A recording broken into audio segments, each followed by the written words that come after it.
안녕하세요, 네미온입니다. 오늘 리뷰할 차량은 전기차의 선두주자 테슬라 모델 3입니다. 도대체 테슬라는 얼마나 좋아서 그 수많은 테슬람이 탄생되었는지 알아보고 싶어서 직접 시승해 보았는데요. 과연 내연기관 자동차 유저 입장에서 냉정하게 바라본 테슬라는 과연 어떨지.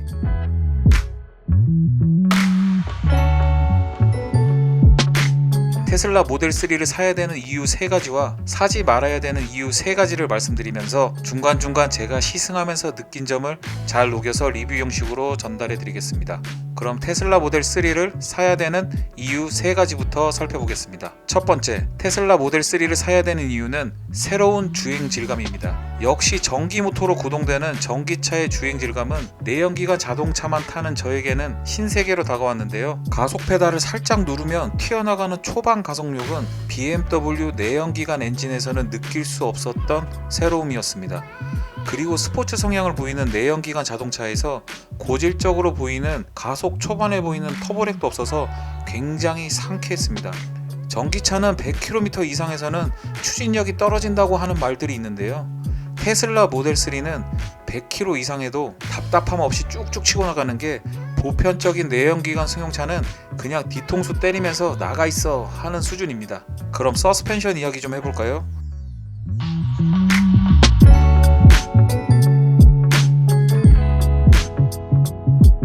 전기차 특성상 하부에 배터리만 넣으면 되고 트랜스미션이 필요 없는 구조로 전륜에는 WC-본, 후륜에는 멀티링크라는 세팅을 완벽히 구현했다고 느껴집니다.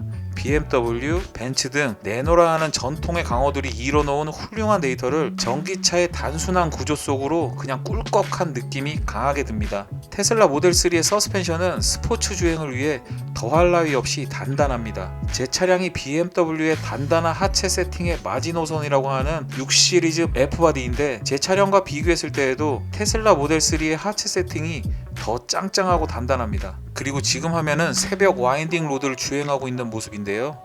코너를 빠른 속도로 기분 좋게 공략할 수 있었습니다. 그리고 코너적 공략 후 도로의 고조차로 범프 상황에서 한쪽 바퀴가 들린다는 아찔한 느낌을 받는 순간이 조금 있었는데요. 안정적으로 범프를 감쇄하면서 자연스럽게 치고 나가는 현상을 제 몸소 느끼고 나니까 그냥 엄지척했습니다. 그리고 스티어링 휠은 돌릴 때 느슨함 없이 타이트하게 조여져서 고속 주행에서도 안정적인 느낌을 주는 것은 내연기관 스포츠 주행 감성을 강조하는 차들과 비교해도 전혀 손색이 없었어요. 하지만 스티어링 휠은 최대 한 바퀴까지만 감아져서 놀이동산 범퍼카 같은 느낌이 들었고 조금만 돌려도 회두성이 이질적으로 나오는 느낌은 개인적으로는 별로였어요. 와인딩 로드에서 재밌었던 주행적인 부분을 하나 더 말씀드리면 회생제동을 이용한 코너링인데요. 회생제동을 높음으로 설정했고요. 코너 진입 전 가속 페달을 떼기만 해도 브레이크를 밟는 듯한 회생제동 느낌은 브레이크 없이 와인딩 로드도 내려올 수 있겠다고 생각이 들더라고요. 내연기관차에서는 변속을 활용한 RPM 조절이 있다면 전기차에서는 회생제동을 맛깔나게 하는 재미를 즐길 수 있을 것 같습니다. 일반적인 시내 주행에서는 회생제동 설정을 낮게 설정해야 그나마 이질감 없는 주행이 가능하지만 와인딩 로드에서는 나름대로 회생제동을 이용한 그런 느낌 즐겨볼 만한 것 같아요. 그리고 제가 토요타 하이브리드 차량을 정말 많이 타보았는데 일부 토요타 모델에서는 회생제동 시 윙윙 하는 소음이 엄청 크게 들어왔는데 모델 3는 그러지 않는다는 것도 굉장한 장점이에요. 여러 가지를 종합해 보았을 때 테슬라 모델 3는 탁월한 스포츠 주행 능력과 내연기관에서 느낄 수 없는 주행 질감은 테슬라 모델 3를 구입해야 되는 첫 번째 이유로 꼽을 수 있습니다.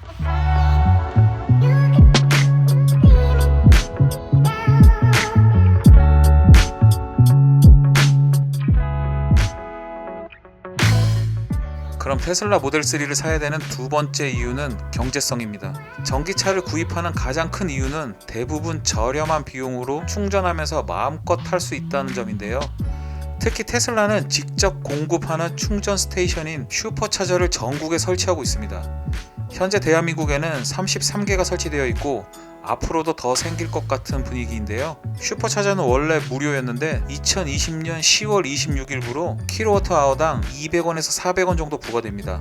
뭐 유료가 된다고 해도 1시간 이내에 거의 완충되는 빠른 속도, 그리고 금액적인 면도 부담스럽지 않아서 큰 걱정은 없을 것 같습니다. 오히려 유료가 돼서 더 좋다는 분들도 많더라고요. 배터리 잔량이 많아도 슈퍼차저가 공짜니까 지나가다가 꼭 사용하는 얌체족들이 줄어드는 추세라고 하네요. 아무튼 슈퍼차저가 국내에 많이 보급되면 테슬라 분들은 만만세입니다. 슈퍼차저 말고 일반적인 완속 충전기로도 1kWh당 100원대 초반이고, 테슬라 모델 3로 주행할 경우 대략 1000km당 한 1만원 정도 든다고 생각하면 됩니다. 내연 기관차로 1000km를 간다고 하면 몇십만원 드는 것은 부지기수인데, 전기차의 경제성은 뭐 그냥 갑오브 갑이다라고 말할 수 있어요. 내연 기관차와 다르게 엔진오일 교체에서도 전혀 비용이 들지 않으니까 이것 또한 테슬라 모델 3를 구입해야 되는 이유로 꼽을 수 있습니다.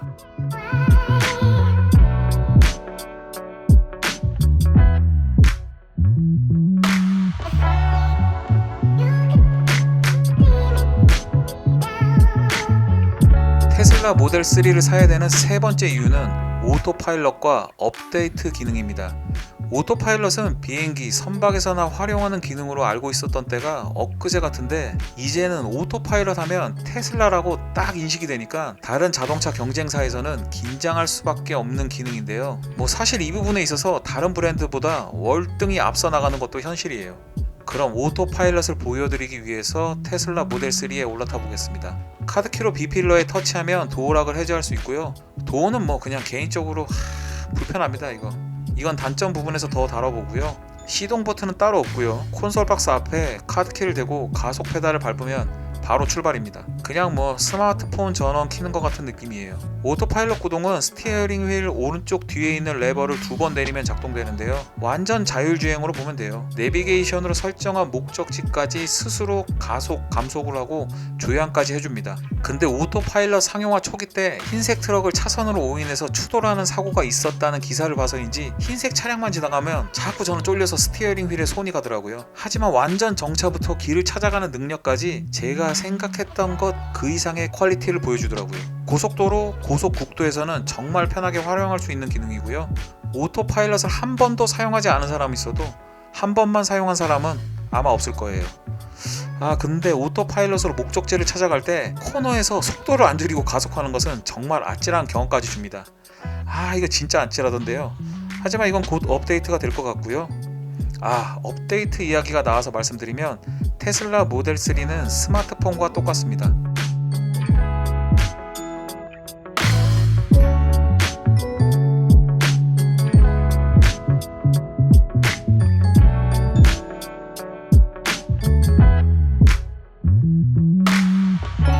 스마트폰도 UI 변경이나 특정 기능을 넣을 때 따로 서비스 센터에 가지 않고 네트워크를 통한 업데이트로 모든 것을 수정하듯이 테슬라 모델 3도 완전히 없던 기능을 넣을 수도 있고 차량의 퍼포먼스도 수정이 가능합니다.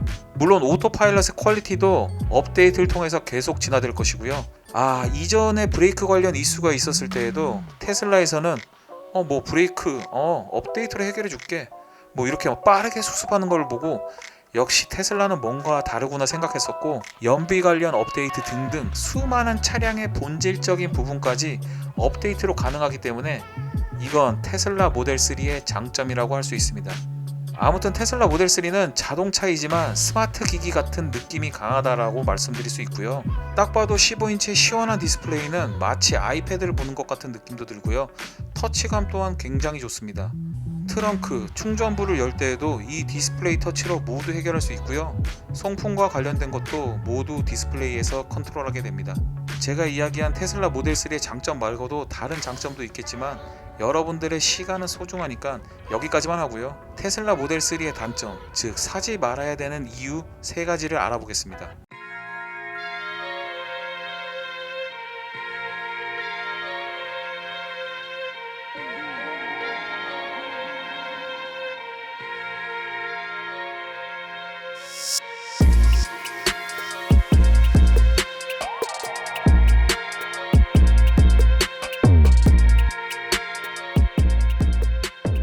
테슬라 모델 3를 사지 말아야 되는 이유 첫 번째는 떨어지는 마감 품질과 미니멀리즘입니다. 단차, 잡소리는 테슬라의 고질적인 문제점으로 수많은 유튜브 채널에서 다루었고요. 최근에는 트렁크 누수까지 그 품질적인 문제로 이슈가 되는 것을 많이 보았습니다. 오죽하면 테슬라는 고쳐서 타는 차다라고 말하는 분들도 계시고요. 그리고 테슬라를 조금만 분해해본 분들은 다 아시는 내용인데요. 보이지 않는 곳에 날림으로 날아다니는 전선은 잡소리가 안 날 수 없는 구조다라고 말들을 하더라고요. 그리고 AS 센터도 전국, 아니 서울 경기에 딱 2곳뿐이고요. 수리 접수를 하면 수개월을 기다리는 것은 기본이고 공식 서비스 센터 이외에 사실상 정비를 할 수 있는 업체도 거의 전무합니다. 그냥 테슬라는 심각한 거 아니면 애프터 서비스는 다 안 해준다고 생각하면 되고요. 그냥 눈 감고 타야 된다고 생각하면 마음 편할 것 같습니다. 뭐 나올 때부터 부러져 있거나 아예 부품이 빠져 있거나 하면 서비스가 될 수도 있겠네요. 테슬라가 2천만원, 3천만원짜리 차량도 아니고 그래도 5천만원 이상 되는 차량에서 이러한 마감 품질은 정말 빠르게 수정되어야 될 부분인 것 같습니다. 그리고 내부를 들여다봤을 때 휑한 것도 분명히 호불호가 있는 부분입니다. 차량에 탑승하면 있는 것이 15인치 디스플레이 하나, 스티어링 휠 하나입니다. 이게 정말 끝이에요. 내연 기관차에는 다 있는 계기판도 없고요. 속도도 디스플레이 화면에 표시되고요. HUD는 언제 넣어줄지는 모르겠지만 당연히 없어요. 실내 내장재도 5천만원 이상의 차량이라고 믿기 힘들고요. 그냥 뭐 없어도 너무 뭐 없어요. 완벽한 미니멀리즘입니다. 미니멀리즘을 좋아하는 분들은 좋아하시겠지만 이건 조금 제가 생각해도 비단 비슷한 가격대의 제네시스만 보아도 큰 차이는 느껴지니까요. 테슬라 모델 3를 사지 말아야 되는 이유 두 번째는 충전의 불편함입니다. 이 부분은 국내 전기차의 충전 생태계와 우리들의 인식까지 돌아보면 금방 알 수 있는 단점입니다. 우선 테슬라 모델 3로 완충된 상태에서 서울에서 부산까지 왕복은 꿈에도 상상을 못하고 편도도 쉽지 않은 것이 사실입니다. 그렇다고 고속도로 휴게소에서 중간에 충전을 해야 되는데 테슬라 슈퍼차저가 내가 가는 길에 다 있는 것도 아니고 휴게소에서 1시간 이상을 충전을 위해 소비해야 됩니다. 1시간 정도라고 말을 하시는 분들도 계시겠지만 그건 충전소에 아무도 없을 때 하는 이야기고 누군가 충전을 하고 있다면 뭐 도착 예정 시간은 늘어날 수밖에 없습니다. 그리고 급속 충전기를 사용하려면 테슬라 모델 3는 차데모라는 충전용 어댑터를 별도로 가지고 다니면서 사용해야 되고 이것마저도 2020년 9월 이전 차량들은 무상 제공도 안 되고 450불을 주고 사야 되는 뭐 같은 상황이었죠. 지금은 차 사면 주니까 괜찮아졌긴 하네요. 일반 충전기를 사용할 때도 완송용 어댑터가 필요하기에 미국이 아닌 우리나라에서는 충전에 있어서는 테슬라는 뭘 하든 불편한 것은 사실입니다. 그리고 일명 집밥이라고 이야기를 많이 하는데요. 자신이 거주하는 곳 주차장에 충전기가 없는 분들은 테슬라 모델 3를 구매하지 않는 것이 정신 건강에 좋습니다. 주차할 때 충전기를 물려놓고 올라가는 것도 사실 귀찮은데 인근 충전소에서 충전하고 귀가를 한다? 그건 그냥 못한다고 보면 돼요. 아파트 주차장에 전기 충전기가 있다 하더라도 그냥 둘러보시면 알 거예요. 그 충전 자리가 장애인 주차 자리 마냥 항상 비워져 있지는 않습니다. 그냥 아무 차량이나 다 주차를 하는 거예요. 그리고 전기차를 위해서 꼭 비워놓아야 되는 의무도 없고요. 집에 도착했는데 충전을 해야 되는데 일반 차량이 주차되어 있다. 그럼 전화해서 사정사정해서 빼달라고 해야 돼요. 안 그래도 주차할 곳이 없는데 거기서 차 뺀 차주는 어디다 주차를 할 거예요. 이게 전기차에 대한 냉혹한 현실인 거예요. 각종 커뮤니티에서도 전기차 충전 자리에 관한 이슈가 계속 올라오는 것을 보면 테슬라를 사려면 그 정도는 각오하고 구입하셔야 됩니다. 테슬라 모델 3를 구입하지 말아야 되는 세 번째 이유는 이것도 별로 저것도 별로입니다. 뒷좌석은 너무 세워져 있고 조종도 안 돼서 너무 불편하고요. 사이드 미러는 오토 파일럿으로만 가라는 건지 너무 작고 불편합니다. 사이드 미러에 차량 한 대만 들어오면 그냥 사이드 미러가 꽉 차서 답답해 미칠 지경이고요. 주행을 하다가 디스플레이가 먹통이 되는 것은 종종 있는 오류입니다.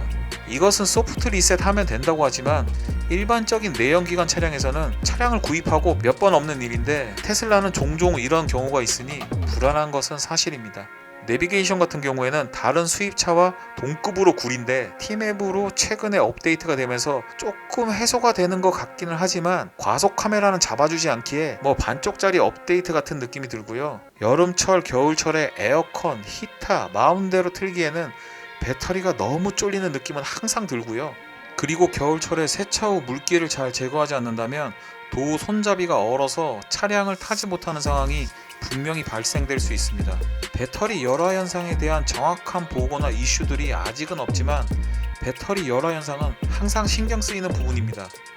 마지막으로 스마트폰 배터리 50% 이하로 가면 못 보고 계속 충전하는 분들은 테슬라 구입하면 정말 피곤합니다.